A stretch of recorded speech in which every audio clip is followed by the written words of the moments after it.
I love Dark Souls. It is a series of games that I keep coming back to again and again. Nothing gives me as reliable an emotional thrill as new soulsborne content, most recently Elden Ring. I make games for fun and came across a channel that plays soulsborne games. They make videos like 10 Dark Souls games you've never heard of, and there's a ton of them. They've played a ton of them, and clearly people are making these types of games. But the quality of these games is all over the place, so it got me thinking about the biggest challenges of making a good Soulsborne game. As somebody that tries to make games myself and has made some bad games, I ask myself, what is it that makes a game good?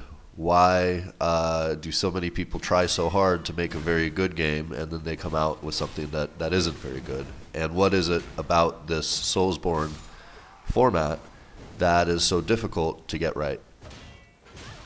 So I thought maybe I would give myself a month to sit down and try to build a minimal demo involving the key game mechanics of the Soulsborne series. In no particular order, I'm thinking of things like gaining experience for fighting, losing experience in death, and then having one chance to recover it.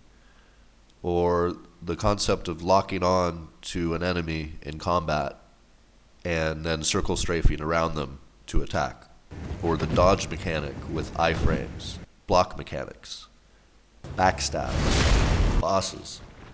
One of people's favorite aspect about them is the bosses, which are known for their difficulty, but even if it takes you 20 times to kill a boss, on that 21st time when you finally kill him, the feeling that you get of success and overcoming the challenge is the best feeling in the world. The best feeling in the world. And most video games can't really give that to you. The traps. Dark Souls has lots of traps, enemies behind every corner, a stamina system.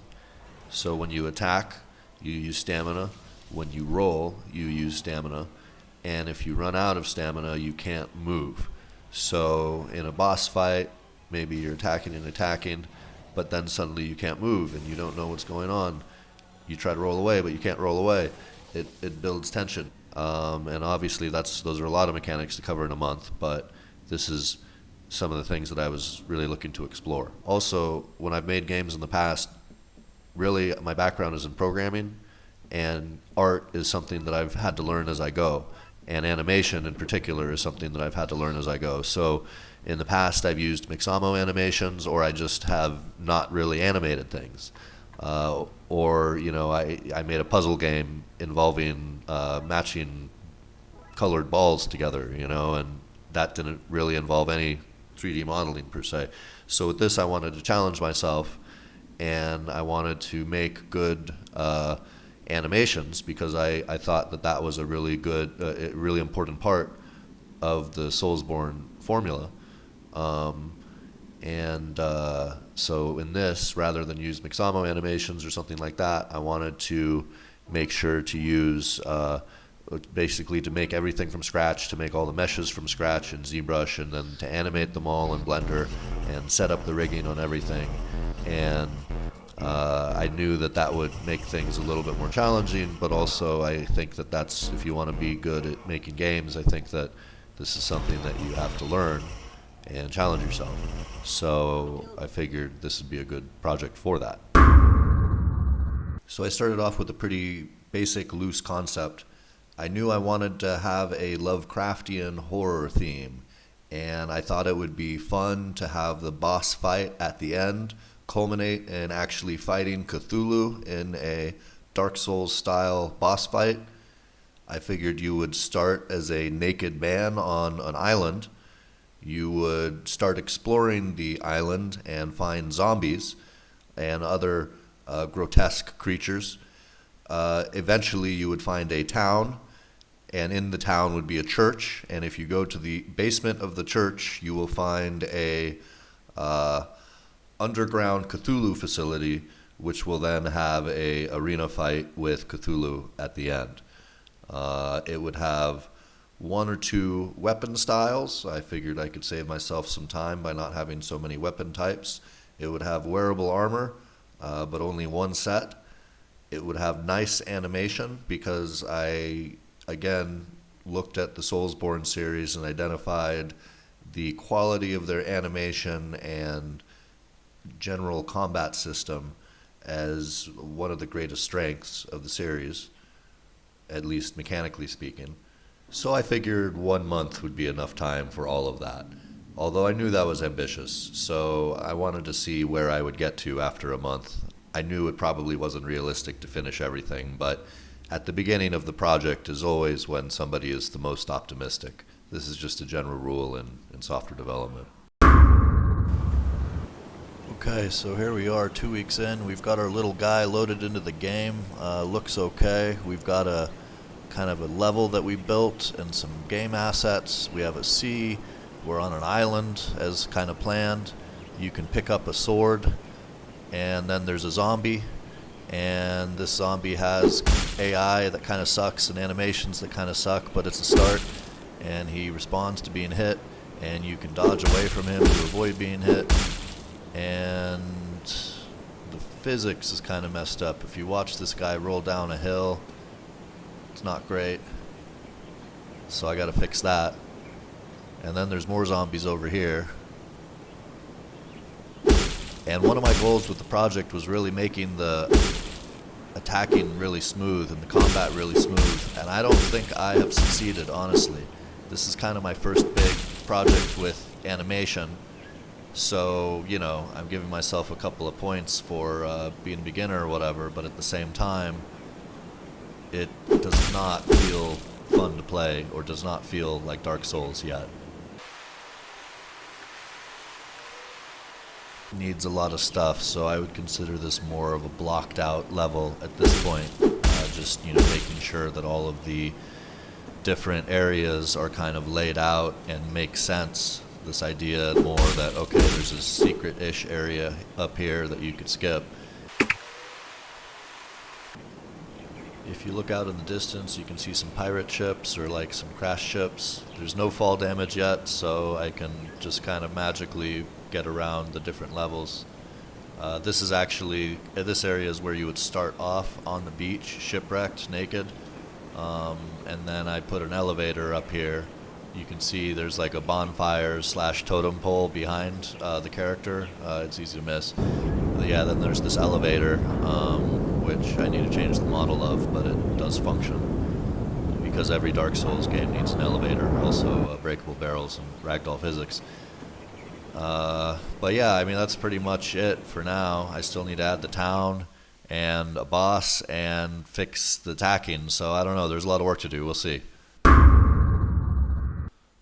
Alright, so this is a month that I'm into this project, and I've learned a lot about why Dark Souls is a hard game to make.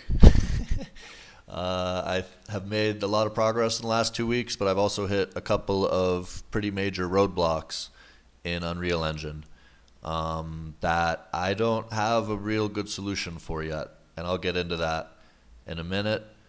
I added atmospheric fog, which does have a couple of bugs. It's got this weird flicker that I haven't really figured out, but it does look really cool. There's no sound yet, really. This is just the default sound. You can kind of hear birds in the background. And zombies are the only enemy I have because I got really stuck on the animation. I realized that I'm not really a great animator, and you know, I do have a combat system here. Like, I can lock onto people. I could add other enemies, but you have to do animations for each enemy. I mean, I guess you can kind of do retargeting and stuff, but it kind of sucks. You can see these debug spheres that show where the enemies hit. So one of the things I learned how to do kind of recently is use this concept of animation notifies in Unreal Engine, where you play an animation. See, like when this guy tries to hit me, you can see the red mark, but now I'll stand in front of him. Green is where he actually hits. So like not all the frames of his animation actually hit you. So you need to like program events only on certain parts of the animation. So, you know, Unreal Engine does have tools to help you do all of that stuff. You just have to learn how to use them, and it's, you know, it's a really great engine, but there's a lot of like pieces to it. This is where you go to pick up your souls, if you lost them before. That's like the save point totem pole, which you can use to save. I'm wearing a full set of armor. This is all items that you can get when you save. It saves the armor that you're already wearing. So I already picked this up earlier. I gotta fix the lighting up here. The lighting's all messed up, so everything looks really grayed out. There's like different items. I mean, you saw in my previous update, everything else is pretty much the same. But actually what I did do, in addition to filling out this area, is I added the blocking for the town, which, again, I mean, it's been a month. I'm not going to have time to get to it now, but you definitely see like where it would be going. And at some point I'll circle back around to this because I think it is really interesting. And I do really like the format, but there's still really a lot of work to do. Up here you've kind of got these ruins from people that like used to live here. And then down there you can see a save point. That's where the boss, well, the first boss would be. I kind of had this plan for like this Cthulhu eyeball creature. You can see some other ships out there in the distance. There's the town. To the left would be a lighthouse, or would be replaced with a lighthouse. Right now it's just blocks because, you know, that's how I'm doing the levels, is I'm blocking them all out first. And then in the back you have a church.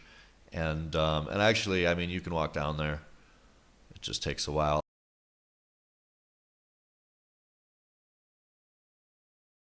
So my plan was, after fighting the boss, you're going to come down to this town, and there would be a kind of a drop-down puzzle here, as all Dark Souls must have drop-down puzzles. But there's no fall damage yet, so I can just drop down. There's a totem pole down here. And over there would be the lighthouse. So you have a few different paths. You can go this way. There would be like an item over there guarded by some people. You could go that way to the lighthouse, or you go this way to kind of the most direct route, but also the most difficult. And then there would be this church here. You go into the church. In the basement of the church, you kind of have this underground city where eventually you fight Cthulhu. So I don't know. There's a lot of stuff to add. I get why 100 people worked on, well, Dark Souls 3. I actually don't know how many people worked on Dark Souls 1. I'm kind of curious about that. It's definitely a project I hope to circle back around on at some point and improve, and then maybe I could release it as a free demo on Steam or something like that. Yeah, it's game development is hard. It takes a lot of time if you do it individually, and if you do it in a group, you need to pay everybody. So it becomes much more of a business endeavor with all of the risks associated with that.